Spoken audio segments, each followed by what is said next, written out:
ஏங்க அந்த கூலி படம் என்னங்க பாவம் பண்ணுச்சு? லோகேஷ் ஏதாவது திங்கிற சொத்துல மண்ணள்ளி வச்சாரா என்னன்னு தெரியல. இவ்வளோ வன்மம் உங்களுக்கு இருக்கக்கூடாதுங்க. சீரியஸா. ஏன்னா அந்த படத்த ஒரு சாதாரண மக்கள் பார்க்கவே முடியாத அளவுக்கு ரிவ்யூ பார்த்துட்டேன். எந்த ரிவ்யூவர் பார்த்தாலும் படத்த கழுவி கழுவி ஊத்தி ஒரு ஸ்டேஜ் மேல எனக்கே படம் பார்க்கணுங்கிற எண்ணமே போயிடுச்சு. ஏன் போய் எல்லாரும் நல்லா இல்லைங்கிறாங்க, அதை பணத்தை வேஸ்ட் பண்ணிட்டு நினைச்சேன். பட் இருந்தாலும் சரி எதுக்கு நம்ம ஒரு டைம் போய் பார்க்கலாமே, என்னதான் அப்படி பண்ணியிருப்பாங்க. அதே மாரி போர் அடிச்சா தூங்கி போடலான்னு கூட நான் தைரியமா போயிட்டாங்க. ஆனா படம் பார்த்துட்டு வெளியில வரேன். 6ஆம் நாள் படம் பார்த்தேன். உண்மையிலேயே சொல்றேன், படம் ஹானஸ்ட்டா சொல்றேன், படம் உண்மையிலேயே நல்லா இருக்குங்க. இவங்க ஏன் இப்படி பண்றாங்கன்னு எனக்கு சத்தியமா புரியல. ஏதோ இதுக்கு பின்னாடி பெரிய அரசியல் இருக்கு, ஒரு சூழ்ச்சி இருக்குன்னு மட்டும் எனக்கு கன்ஃபார்ம் பண்ணிட்டேன். ஏன்னா இவங்க சொன்ன ரிவ்யூக்கும் படத்துல வர்ற விஷயத்துக்கும் சம்மந்தமே கிடையாது. இவங்க எல்லாரும் என்ன பண்ணிட்டாங்க, ஒரு சின்ன ஒரு ஹெட்லைனை மட்டும் கேட்டுட்டு காதால வாங்கிக்கிட்டு, இதுதான் கதை, இது சீன்லாம் வரும், இதை வச்சு நீங்கள் ரிவ்யூ பண்ணிக்கங்க அப்படின்னு ஒரு ஹிண்ட்ஸ் யாரோ கொடுத்த மாதிரியும் அதுக்கு ஒரு ஸ்கிரிப்டை எழுதி அதுக்கு ஒரு ரிவ்யூ பண்ண மாதிரியுமே இருக்குங்க. ஆக்சுவலி படத்தில் உண்மையில் லோகேஷ் எல்லாத்தையும் லாஜிக்காக தான் பண்ணியிருக்கிறாரு. நிறைய விஷயத்த கரெக்டாக பண்ணியிருக்கிறாங்க. அது என்னன்னு பின்னாடி சொல்கிறேன். நீங்கள் படம் பாருங்க, டெஃபினெட்லி உங்களுக்கு பிடிக்கும். ஒரு கமர்ஷியல் படம். அதாவது நான் வந்து ஆனஸ்ட்டாக சொன்னால் நான் வந்து ஒரு சினிமா லவ்வர். எனக்கு பர்ட்டிகுலராக எனக்கு இவரை பிடிக்கும், அவர் படம் அப்படிலாம் பார்க்க மாட்டேன். யாரோட படம் நல்லா இருக்குனாலும் போய் பார்த்துருவேன். மெயினாக எனக்கு டைம் பாஸ் ஆகிறதுக்காகவும் மைண்ட் ரிலாக்ஸ் பண்ணுறதுக்கும் நான் படத்தை பார்க்குற ஒரு சாதாரண ஒரு ஹியூமர், சாதாரண ஒரு வியூவர். என்னோட பார்வையில் படம் உண்மையிலே நல்லா இருக்குது. ரஜினி சாரை என்ன எதிர்பார்த்து நான் படத்துக்கு போனோன்னா அந்த படத்தில் ரஜினி சாரை எனக்கு ஃபுல்ஃபில் பண்ணிட்டாரு. லோகேஷ் கனகராஜ்ட்ட என்ன எதிர்பார்த்தனோ அதை அவர் கரெக்டாக பண்ணிட்டாரு. நாகார்ஜுனாவும் சூப்பராக யூஸ் பண்ணியிருக்கிறாங்க, நல்லாவே பண்ணியிருக்கிறாரு. உபேந்திராவை அவ்வளோ அழகாக யூஸ் பண்ணியிருக்கிறாங்க. அதுக்கு என்னென்ன கமெண்ட், ஐயோ அதெல்லாம் நான் என்னென்ன கேட்டாங்க, என்ன நடந்துச்சுன்னு உங்களுக்கு பின்னாடி சொல்கிறேன். உபேந்திராவும் நல்லா பண்ணியிருக்கிறாங்க. ஸ்ருதிகாசன் ஓகே, அவங்களோட ஸ்கோப் என்ன பண்ணுமோ அதை பண்ணிட்டாங்க. ப்ளஸ் வந்து வேறு என்ன இன்னும் நிறைய சோபின் சோபின் ஓகே, அவர் நல்லா பண்ணியிருக்கிறாரு. ஆல்மோஸ்ட் எல்லா காஸ்ட்டுமே சத்யராஜ் சார், சத்யராஜ் சார் அவருக்கு கொடுத்த சின்ன ஒரு விஷயத்தை அவரும் அழகாக பண்ணிட்டு சூப்பராக போயிட்டாரு. ஓகே, முன்னாடி ஃப்ளாஷ்பேக்கு எல்லாமே நல்லா தாங்க இருக்குது. என்ன பிரச்சனையும் எனக்கு புரியலைங்க. இது பழி வாங்குற கதை, பழைய கதை அதெல்லாம் ஓகே. படத்தில் வேறு என்னங்க வர முடியும்? புதுசாக நீங்கள் பண்ணணுன்னா ரொம்ப கஷ்டம்.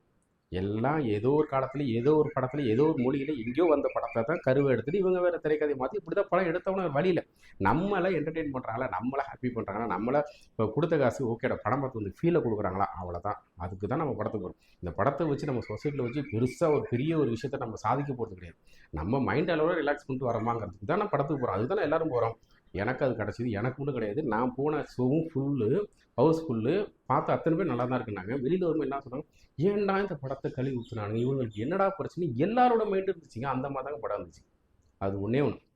இது என்னென்னு சொல்கிறேன், எனக்கு நல்லா சிம்பிளாக சொல்லி முடிச்சிடறேன்.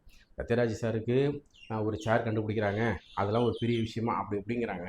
ஆனால் அதுக்கு ஒரு லாஜிக் கொடுத்தாரு. அவர் ஒரு கண்டுபிடிக்கிறார், ஒரு விஷயத்தை கண்டுபிடிக்கிறாரு. அவர்கிட்ட எக்கனாமிக்கலாக எதுவும் பெரிய வசதி இல்லை, 3 பொம்பளை பிள்ளைங்களை வச்சுருக்கிறாரு. ஸோ ஒரு இருக்கிற காசுக்கு ஏதாவது பண்ணுறோன்னா பெரிய ஹைஃபை ஒரு சேர்லாம் பண்ண முடியாது.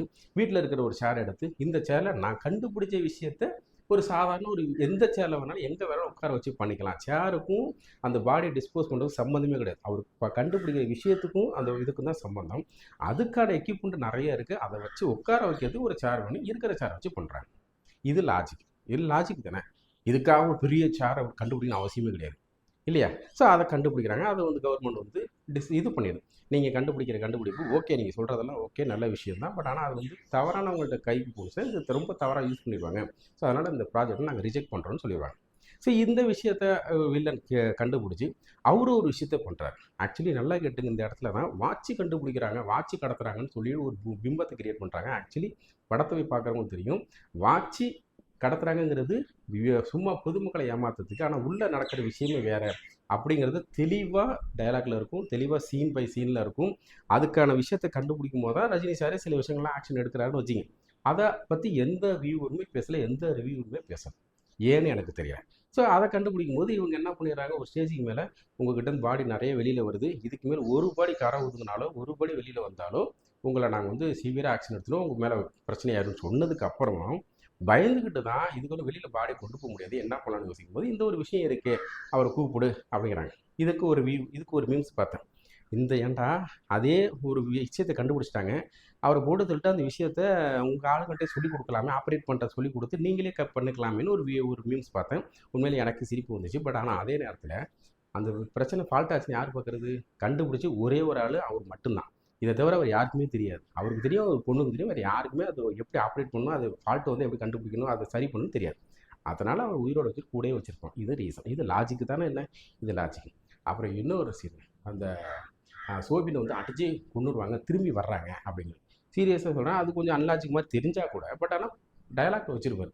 நான் அத்தனை அடி அடிச்சும் அவன் புழைச்சிட்டான் அப்படின்னா, அவனுக்கு சாவு ஒரு விதி வந்து நீ அடிச்சு தான் சாவணும்னு இருக்கு போல இருக்குடா அப்படின்னு ஒரு டைலாக். அது ப்ராக்டிக்கலாக நிறைய நடந்துக்கு. மலை மேலேருந்து குதிச்சு செத்தவன் பொழைச்சவனு இருக்கான், புல் தடிக்கு கீழே வந்து செத்தவனும் இருக்கான். அந்த மாதிரி கதை நமக்கு தெரியல.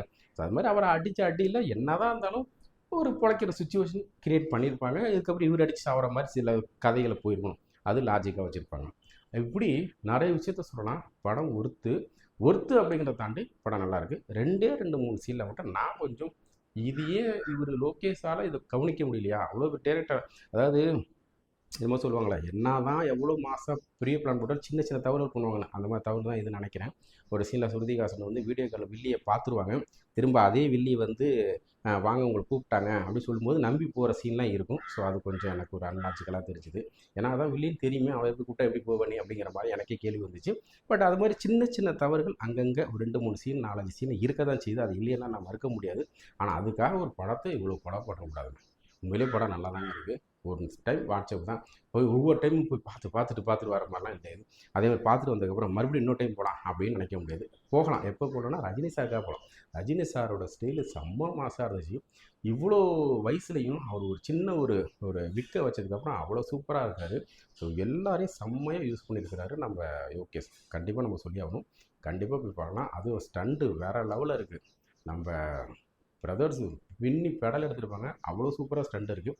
எனக்கு ஒரு டிசப்பாயிண்டட் என்ன அப்படின்னா, இப்படிப்பட்ட ஒரு மாஸ் உள்ள ஒரு படத்துக்கு பிஜிஎம் அந்த சவுண்டு கொஞ்சம் கம்மியாக இருக்க மாதிரி எனக்கு ஃபீல் ஆனிச்சு. ஏன்னா உதாரணமாக சொல்ல போனால் நம்ம பாபாங்கிறேன் பாஷா படம் பார்த்திங்கன்னா, ரஜினி சார் எல்லாருமே சொல்லியிருப்பாங்க.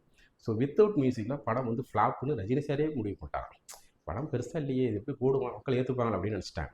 பட் அந்த பிஜிஎம் கொடுத்ததுக்கப்புறம், தேவா சார் பிஜிஎம் கொடுத்து மியூசிக் போட்டு பேக்ரவுண்ட் மியூசிக் எல்லாம் போட்டதுக்கப்புறம் அந்த படத்தை பார்க்கும்போது அவ்வளோ ஒரு மாதம் ஆச்சு. மிகப்பெரிய பிளாக் பஸ்டர். அதுக்கு காரணம் தேவா சார்னு ரஜினி சாரே எத்தனை மேடையாக சொல்லியிருக்காரு. அதான் உண்மையும் கூட. ஸோ அதே மாதிரி இந்த படத்துக்கு மேபி அனிருத் இல்லாமல், இல்லை அனிருத்தே இன்னும் கொஞ்சம் எஃபெக்ட் போட்டு வேறு மாதிரி பண்ணியிருக்கலாம். இல்லை வேறு யாருக்காவது கொடுத்துருந்து, இப்போ தேவா சாருக்கே கொடுத்துருந்தாங்கன்னு வச்சுங்களேன், இன்றைக்கி இருக்கிற மாதிரி அவருக்கு ரஜினி சார் மைண்டில் வச்சுட்டு பாஷா எப்படி பண்ணாரோ அதே மாதிரி இப்போ பண்ணியிருந்தாலும் படம் வேறு லெவல் இன்னும் கூட பேசப்பட்டிருக்கும். ஸோ பாடல்கள் ஓகே, ரொம்ப பெரிய விஷயம் கிடையாது, ஆவரேஜாக இருக்குது. ஓகே, அது ஒன்று தான் எனக்கு டிசப்பாயிண்டடாக எனக்கு தெரிஞ்சதை விட, மற்றபடி படம் உண்மையிலே சூப்பராக இருக்குது. ஃப்ரீயாக இருக்கும்போது இப்போ பாருங்கள், குழந்தைங்களாம் பார்க்கலாம். ஒன்றும் வயலன்ஸ்லாம் ஒன்றும் பெருசாக கிடையாது. இதை தாண்டி வயலன்ஸில் எவ்வளோதான் பார்த்துட்டு பெருசாக வயலன்ஸ்லாம் ஒன்றும் கிடையாது. தாராளமாக போய் பார்க்கலாம். இதுதாங்க உண்மையான ரிவ்யூ. உண்மைன்னு நினச்சிங்கன்னா கமெண்ட்டில் சொல்லுங்கள், இல்லைன்னா கழுவி ஊற்றுங்க.